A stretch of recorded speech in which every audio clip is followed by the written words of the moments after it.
देखिए, लगभग सभी विषयों के ऊपर चर्चा हुई है। क्षेत्र के अंदर जो कोविड की स्थिति है उसके ऊपर चर्चा हुई है, जो व्यवस्थाएं हैं उनके ऊपर चर्चा हुई है, क्या क्या व्यवस्थाएं बनी हैं और किस तरीके से उन व्यवस्थाओं को और अच्छे तरीके से इस्तेमाल किया जा सके।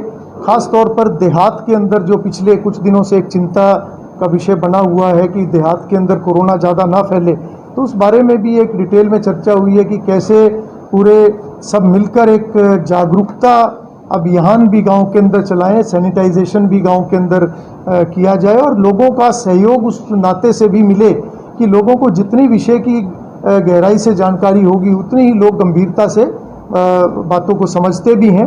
तो ऐसी सभी बातों के ऊपर चर्चा हुई है, चाहे वो वैक्सीनेशन की बात है, चाहे वो टेस्टिंग की बात है, चाहे वो आइसोलेशन सेंटर्स बनाने की बात है, शहर के अंदर सफाई व्यवस्था की बात है और जो भी व्यवस्थाएं पिछले दिनों में खड़ी की गई हैं उन सब के ऊपर डिटेल में चर्चा हुई। विधायक जी, ग्रामीण क्षेत्रों में जो है कोविड सेंटर बनाए गए हैं लेकिन ग्रामीण नहीं पहुंचे।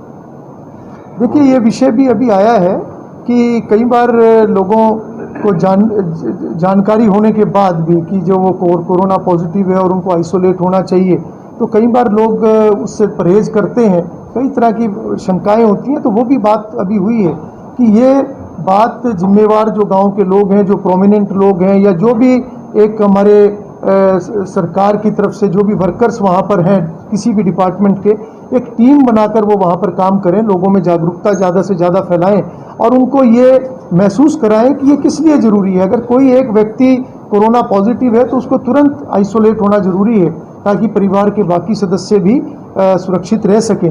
और आज के दिन जो पहला मूल मंत्र है, सबसे पहले अपनी सुरक्षा, हमारे परिवार की सुरक्षा। अगर हम सुरक्षित हैं तो पूरा समाज सुरक्षित है, तो ये योगदान हमारा समाज के प्रति हो सकता है। और दूसरी बात ये है कि अगर किसी को कोरोना हो गया तो उनको ये दृढ़ संकल्प होना चाहिए कि मेरे कारण से किसी और को कोरोना ना हो। अगर इन दो बातों का भी अगर ध्यान रखा जाए तो मैं समझता हूँ कि बहुत जल्दी स्थिति ये कंट्रोल में होगी।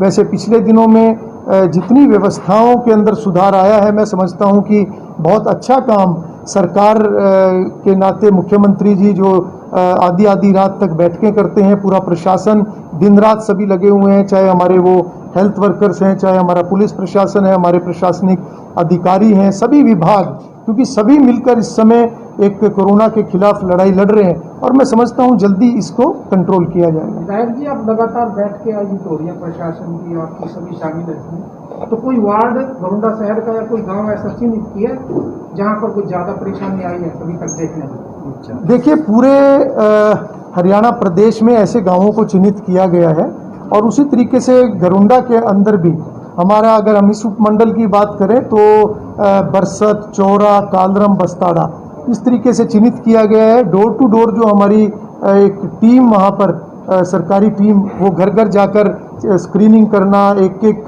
सदस्य को देखना कि कहाँ किसको कोई अगर लक्षण मिलते हैं तो किस तरीके से उनको आगे का उनको एक फॉलोअप होना चाहिए, कैसे उनको पूरा गाइड करना, तो वो सारा विषय चला हुआ है। उन्हीं में से कुछ चीज़ें निकल कर आई हैं जिनके ऊपर अभी आज हमने आगे चर्चा भी की। सर, घरोंडा में कोविड सेंटर जो बनाया गया है, क्या कुछ फीडबैक मिलता है जनता से, किस प्रकार से देखते हैं? देखिए, एक बहुत अच्छी व्यवस्थाएं ये बनी हैं जो सरकार ने सभी CHC स्तर पर जो कोविड सेंटर स्थापित किए हैं। घरोंडा के अंदर भी जो बेड पिछले दिनों में जो स्थापित हुए हैं, मैं 3 दिन पहले घरोंडा के CHC में भी गया था और वहाँ पर मैंने देखा कि सभी बेड वहाँ पे ऑक्यूपाइड थे, वहाँ पे पूरे मरीज थे। हमने सबसे बात भी की, जो उनके साथ अटेंडेंट आए हुए थे उनसे भी चर्चा की, वो सभी इस बात को लेकर सेटिस्फाइड थे कि प्रबंध काफ़ी अच्छा है। साथ साथ हमने वैक्सीनेशन सेंटर भी चेक किया और वहाँ पर जो अन्य, चाहे वो टॉयलेट की व्यवस्था है, दूसरी व्यवस्थाएं हैं, उन सभी व्यवस्थाओं का भी जायज़ा लिया। तो कुल मिलाकर बहुत अच्छे तरीके से सभी लगे हुए हैं। इसके अलावा हमारे क्षेत्र में चाहे अर्पणा हॉस्पिटल है, चाहे RPIT हॉस्पिटल है, उनका भी मैंने दौरा किया। मैं उनके कोविड सेंटर के अंदर कोविड वार्ड में भी जाकर मैं देख कर आया हूँ, वहाँ पर भी व्यवस्थाएं काफ़ी ठीक थी। तो मैं समझता हूँ कि बहुत सुधार व्यवस्थाओं को काफ़ी अच्छा किया गया है, क्योंकि पिछले दिनों में थोड़ी ऑक्सीजन की दिक्कत कुछ दिन काफ़ी रही थी, तो वो सभी दिक्कतें अभी दूर हैं। मैं समझता हूँ कि पूरा समाज जागरूक समाज के नाते जिम्मेवारी निभाते हुए इस समय में अपना रोल अदा करे, तो कोई कारण नहीं कोरोना को मिलकर हम सब हराएंगे। विधायक कल हिसार में घटना जो हुई है किसानों को लेकर जिस तरह से गतिरोध था और वो लगभग पूरे प्रदेश से फैली, किस तरह देखते हैं, क्या असर रहेगा इसका? देखिए, जो भी कल हिसार के अंदर हुआ, मैं समझता हूं कि ये समय इन बातों का नहीं है। आज पूरी मानवता के ऊपर एक संकट है कोरोना के कारण से, और आज उस कोरोना से जब पूरा विश्व लड़ रहा है, पूरा देश लड़ रहा है, पूरे प्रदेश एक एक गांव के अंदर आज कोरोना के मरीज हैं, अगर इस भयंकर लड़ाई के अंदर जो व्यवस्थाएं खड़ा करना, उसको बढ़ाना, अगर ऐसे कामों में भी विरोध होगा तो मैं समझता हूं कि ये घोर निंदनीय है। इस तरह का काम नहीं होना चाहिए। किसान बहुत संयमित होते हैं, मैं खुद किसान परिवार से हूं। किसान कभी इस तरह का काम नहीं करते, मगर किसान का चोला पहनकर अगर कोई इस तरह की गलत हरकत करता है तो मैं समझता हूं कि पूरे समाज को इसकी निंदा करनी चाहिए। यह समय एकजुट होकर कोरोना के खिलाफ लड़ाई लड़ने का है, कोरोना को हराने का है, समाज को बचाने का है, खुद को बचाने का है। ये समय इस तरह के कामों का बिल्कुल नहीं है।